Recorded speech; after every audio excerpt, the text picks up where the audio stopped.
So when you, I mean, a lot of these names began to correct. We're lapping on a full year of some of this corrective price action. I wonder how much you think has been built in and is starting to look constructive in retrospect. Carl, this is probably the time that you'd start to try to pick winners from losers because, as you know, as sort of as a cohort, a lot of these stocks in 2021 had super normal demand and they became very popular. So you had a combination of both much better earnings plus huge multiple expansion. And now a lot of these are broken charts. So if an investor does their homework, I do think you're going to find some real gems that can compound at earnings growth. And if you don't have much multiple compression, these are going to be great long-term winners. Examples?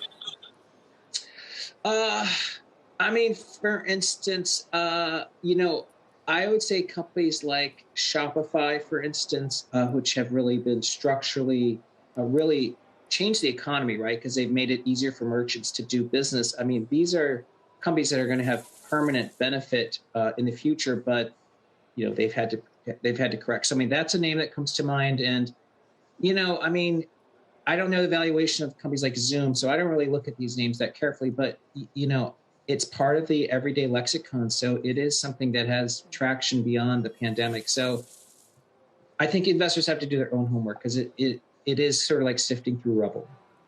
Yeah, and I mean, Peloton and its massive re-rating showed us that companies that pitched themselves as tech companies during the pandemic, they may have gotten that valuation at one point or another, but haven't lived up to it. And I wonder, do you think that there are any other sort of industries that could see that re-rating as well? Something that comes to mind maybe is ride sharing, but it hasn't run up at all really during the pandemic. But do you think that it's having more trouble showing that it has a real tech component?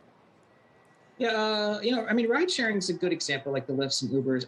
I think it's really probably a question for investors about how they allocate capital and their margin structure. But, is the demand for the services strong? Yeah, it's clear. And they've actually, they've had an impact on how people basically move around and get food delivered and how they think about their lives. And it has also created essentially a gig economy. But again, it's really, for me in 2022, in a year where it's transitioning, it's probably easier for investors to find structural growth.